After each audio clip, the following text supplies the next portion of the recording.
பதில் சொல்ல இலங்கை வருகிறது. சிவனுஜா வாங்க.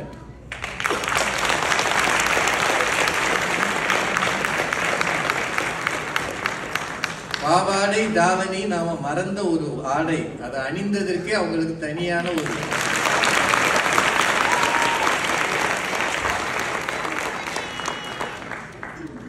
பேச முன்னாடியே தண்ணி கொடுக்குறீங்க. பெற்றெடுத்த தாய்க்கும் தத்தெடுத்த தமிழுக்கும் என் முதற்கண் வணக்கம்.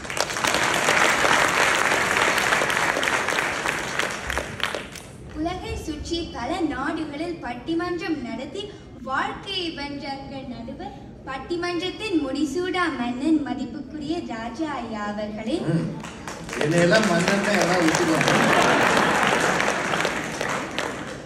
மேடையில் வீற்றிருக்கும் பட்டிமன்ற அறிஞர் பெருமக்களே,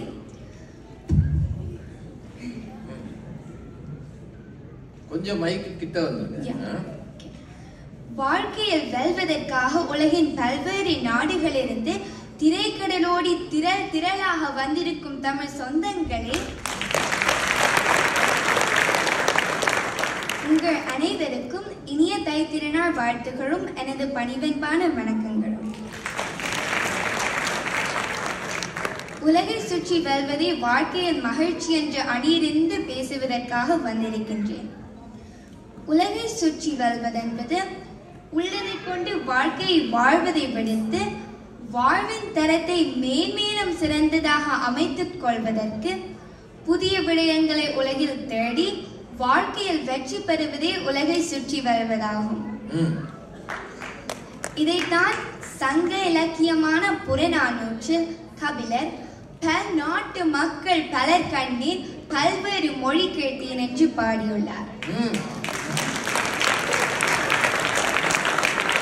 கபிலர் வரைக்கும் போயிருக்காங்க.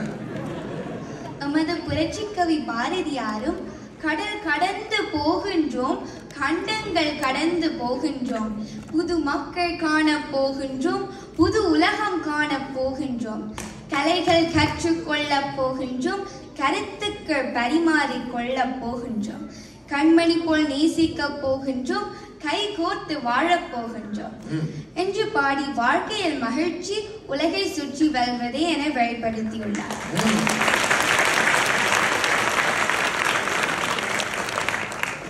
இந்தியாவின் ராமேஸ்வரம் என்ற கிராமத்தில் பிறந்த அப்துல் கலாம் அவர்கள் உள்ளதை கொண்டு நிறைவதுதான் வாழ்க்கையின் மகிழ்ச்சி என்று இருந்திருந்தான். உலகிலேயே தலை சிறந்த விஞ்ஞானியாகவும் இந்தியாவின் ஏவுகணை நாயகனாகவும் அணுகுண்டு ஆராய்ச்சியாளராகவும் இந்திய குடியரசு தலைவராகவும் வந்திருக்க முடியாது. இதனால் தான் அப்துல் கலாம் அவர்கள் சிறுவர்களாகிய எங்களுக்கு உறக்கத்தில் வருவதல்ல கனவு, உன்னை உறங்க விடாமல் செய்வதுதான் கனவு என்று புத்தகங்களை அதற்கேற்ப வாழ்க்கையில் வெற்றி பெற்றுள்ளார். விலங்குகளுக்கு உள்ளதை வைத்து அசை போடுவதுதான் வாழ்க்கை. விலங்குகளால் உலகை சுற்றி வெல்ல முடியாது. மனிதர்களாகிய அங்களால் மட்டும்தான் கல்வி தொழில்நுட்பம் மூலம் வாழ்க்கையில் வெற்றி பெற முடியும். எதிர்த்தரப்பினர் மனிதர்களாக பிறந்தும் விலங்குகளை போல் வாசிப்பாட ஆசைப்படுகிறார்கள்.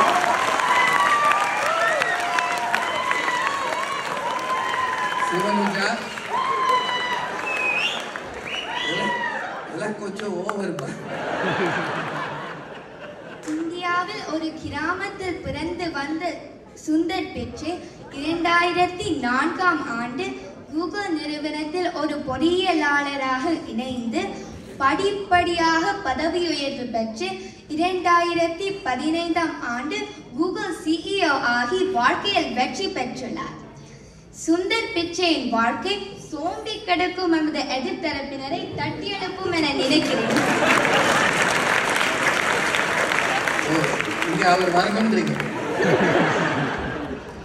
எதிர்த்தரப்பிலிருந்து அஞ்சனா உள்ளதை கொண்டு நிறைவதுதான் வாழ்க்கையில் மகிழ்ச்சி என்று பேசிய போது கிணற்று தவளையின் கதை தான் எனக்கு ஞாபகத்திற்கு வந்தது. பிறந்த கிணற்றை விட்டு வெளியே வராத கிணற்று தவளை அந்த கிணறு மட்டும்தான் உலகம், அந்த கிணறுதான் உலகிலேயே பெரியது என்று வாழ்ந்து விட்டு போனது. அப்படி கிடைச்சி தவளைகளை போல் எதிர்த்தரப்பினர் வாழ்ந்து கொண்டிருக்கிறார்கள். ஏற்கனவே விலங்கு நாச்சு, இப்ப தவளை. வேற ஏதாவது இருக்காமா? நடுவர் அவர்களே, சொல்லுங்கம்மா. நான் என்ன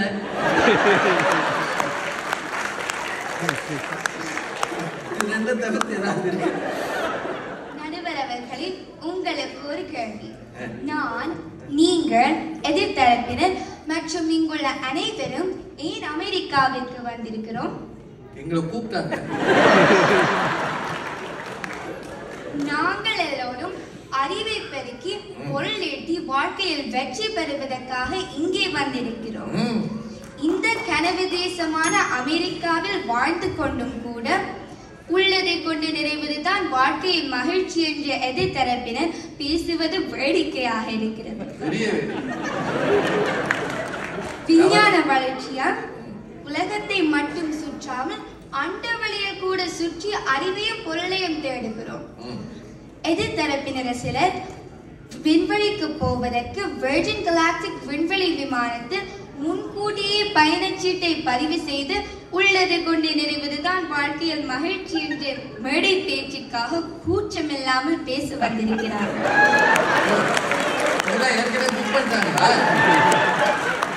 ஏற்கனவே போன சுனிதா வில்லியம்ஸே வரலையா? இவங்க வேற போய் என்ன பண்ண?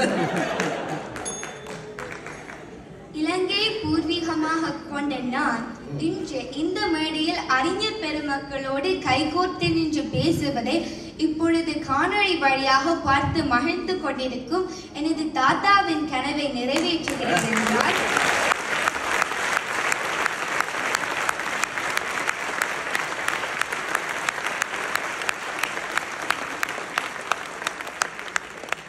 உலகை சுற்றி வருவதே வாழ்க்கையில் மகிழ்ச்சி, வாழ்க்கையில் மகிழ்ச்சி, வாழ்க்கையில் மகிழ்ச்சி என்று ஆணித்தரமாக இந்த மேடையில் பதிவிடுகிறார்.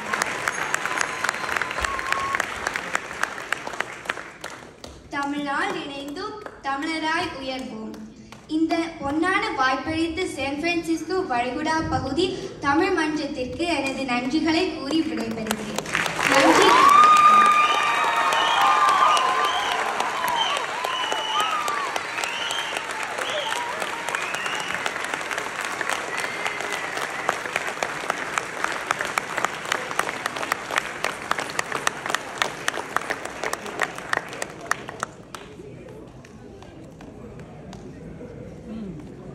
பட்டிமன்றத்தை எப்படியே முடிச்சிடலாமா? இந்த ரெண்டு பிள்ளைய பேசின பிறகு எங்களுக்கு என்ன செய்யறதுன்னே தெரியலையா? நான் சொன்னதை நீங்க யோசிப்பீங்களா? திரும்ப குழந்தைகளை அழைத்து பேச வைங்க. அடுத்த தலைமுறை பேச்சு ரொம்ப முக்கியம்னு நான் சொன்னதை நினைவில் வச்சுக்க.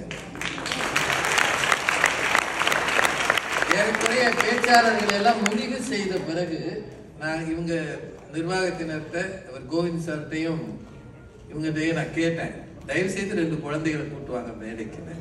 நான் சொல்லும் போது அவங்களுக்கு இன்னும் நாள் ரொம்ப குறைவா இருக்கு, செய்ய முடியாதுன்னு அவர் சொன்னாரு. எனக்கு என்னவோ அந்த ஆசை எப்பவுமே உண்டு. அதை இன்னைக்கு இந்த பிள்ளைகள் நிரூபித்த அந்த 2 பிள்ளைகளுக்கும் அத்தனை பேசாங்க.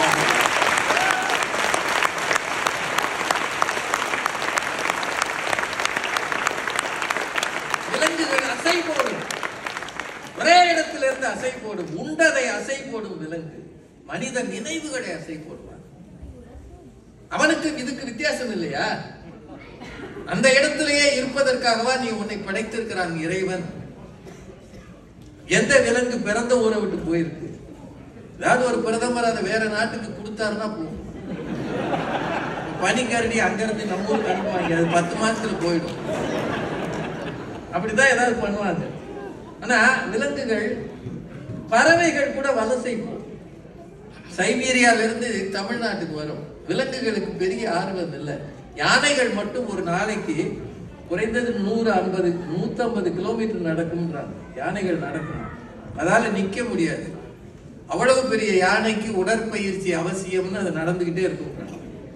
மற்றபடி இடம் விட்டு இடம் பெயர்கிற விலங்குகள் அந்த நாட்டுக்குள்ளதான் இருக்கும், அந்த பகுதியை தான் தாண்டும். கர்நாடகாவில் இருக்கிற யானை தமிழ்நாட்டுக்கு வரும், கேரளாவுக்கு வரும்.